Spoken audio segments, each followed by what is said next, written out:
Hi, third grade. We are back with the second half of our anthology text, Elizabeth Leads the Way, Elizabeth Cady Stanton and the Right to Vote. In part one of our anthology text, we started to learn about the early life of Elizabeth Cady Stanton and how she was different from other women of her time. In this lesson, we will read the second half of the story, which teaches us about the adult life of Elizabeth Cady Stanton and how she led change for women's rights to vote. Let's get started. Several years later, Elizabeth Cady met Henry Stanton. He was an abolitionist, speaking out against slavery. He understood how unfair it was for people not to have rights or power. He did not laugh when Elizabeth talked about freedom. He did not laugh when Elizabeth said all people should be able to live life the way they chose. And he did not laugh when she told him she would add his name to her own, but she would not give up hers just to marry him. What is the author's point of view about Henry Stanton?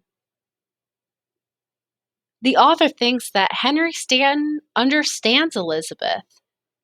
I can infer the author's point of view about Henry Stanton because Henry does not laugh when Elizabeth talks about freedom. He does not laugh when she says people should live how they choose, and he agrees that she does not have to give up her name to marry him.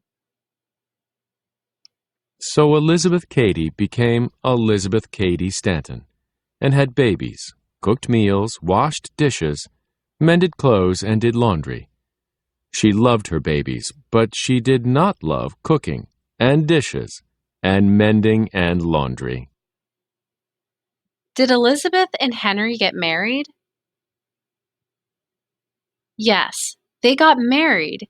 Even though the text does not directly state that they got married, it says that Elizabeth Cady became Elizabeth Cady Stanton.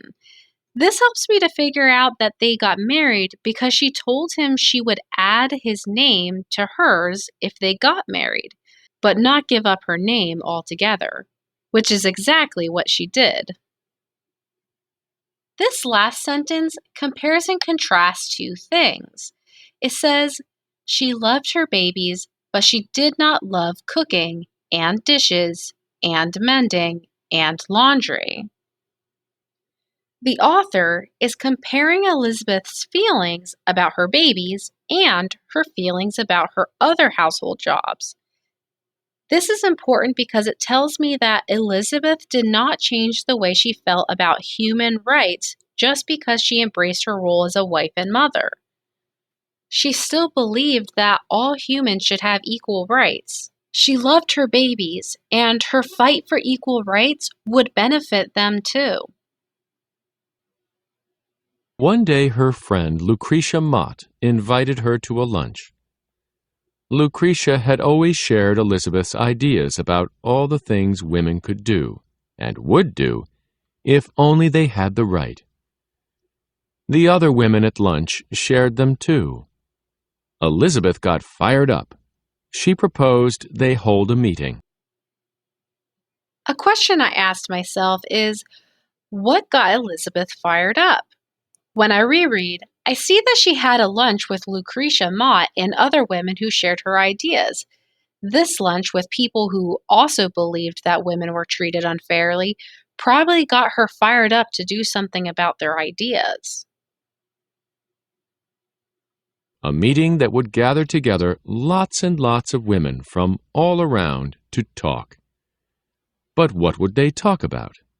There were so many things that needed to be set straight. Married women couldn't own property, or even the money they worked to earn.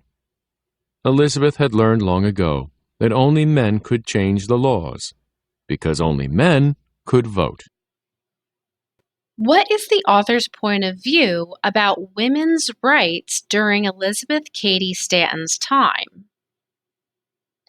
The author's point of view is that many things needed to change. The details that support this point of view are that married women couldn't own property, they couldn't keep the money they earned, and they couldn't even vote to change any of this. That was it. That was the one thing that could change everything.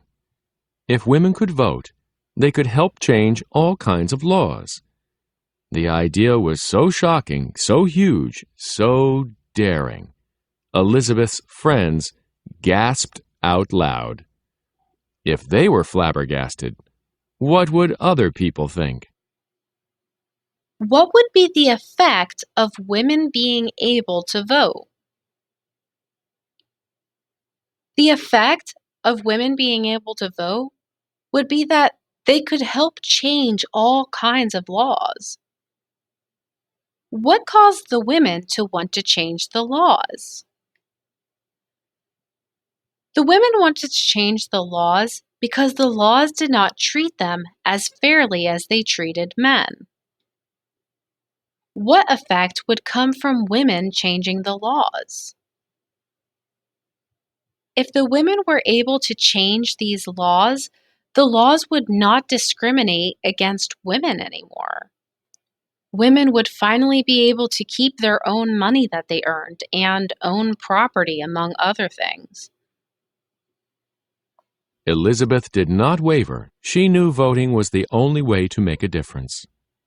Her battle cry for the right to vote rang out, "Have it we must, use it we will." Even her Henry thought she had gone too far.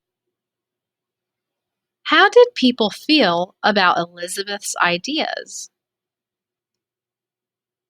People were shocked by her ideas, and some people, including her husband Henry, thought she had gone too far. The author describes Elizabeth as someone who had the courage to stand up for her views, even when her friends and husband are shocked. The bigger font on the top of page 378 highlights how strongly Elizabeth believed that women should get the right to vote. Then on the next page, the author explains that she did not waver. The phrase, her battle cry, tells me that Elizabeth was willing to fight for her beliefs. But on July 19, 1848, when Elizabeth arrived at the meeting place, she saw for herself that she hadn't. The small church in Seneca Falls, New York, was filled with hundreds of people. Elizabeth read aloud what she and a few of the women had written together. What inference can you make based on the success of Elizabeth's meeting? Plenty of other women agreed with Elizabeth that the laws should be changed. I can infer this because hundreds of people came to the meeting. Why do you think so many people attended the meeting?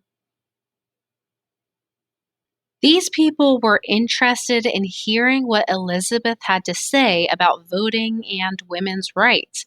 They thought that the laws were unfair too and were excited for change. Their Declaration of Rights and Sentiments challenged the idea from the Declaration of Independence that all men are created equal. When she was finished, she looked into the faces of the crowd and waited. The room was silent. Then a rumbling began. It grew louder and louder and louder as people argued whether or not women should be allowed to vote. Did everyone at the meeting agree with Elizabeth that women should have the right to vote? No. It says that people were arguing about whether women should have the right to vote. That means that not everyone agreed with Elizabeth. How did Elizabeth try to win rights for women? Elizabeth thought women needed the right to vote. She proposed a meeting. Elizabeth and her friends wrote the Declaration of Rights and Sentiments and then read it at the meeting.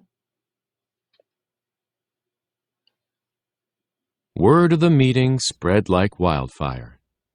Newspapers across the country scolded Elizabeth for her boldness, but other women joined her in battle.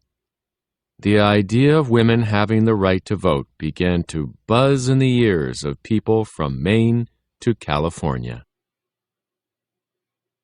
Maine is in the East Coast, and California is in the West Coast.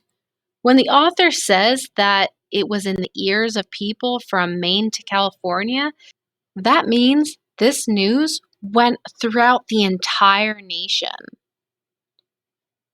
What was the effect of the meeting Elizabeth helped organize in Seneca Falls? It helped spread the idea of women gaining the right to vote. Many newspapers published articles saying that Elizabeth had gone too far, but women across the nation, from Maine to California, joined Elizabeth in her battle. Elizabeth had tossed a stone in the water, and the ripples grew wider and wider and wider. Many said Elizabeth must be stopped, but she was unstoppable. She changed America forever. How does the author help you to understand how Elizabeth's ideas changed America? The author uses a metaphor, comparing Elizabeth's impact on American history to a stone being tossed in the water. The stone stands for the idea of women having the right to vote, and the ripples stand for the way the idea spread. Elizabeth caused people to talk and think about women's right to vote across the country. The author calls Elizabeth unstoppable and ends the story with a strong concluding sentence saying, "She changed America forever." This makes me think back to our essential question about good citizens. People can be good citizens by speaking out for their beliefs, working together for change, and supporting community members. All right, boys and girls, that's the end of this biography. Elizabeth Leads the Way. Thanks for watching and learning with me today about Elizabeth Cady Stanton and how she changed America forever. Bye for now.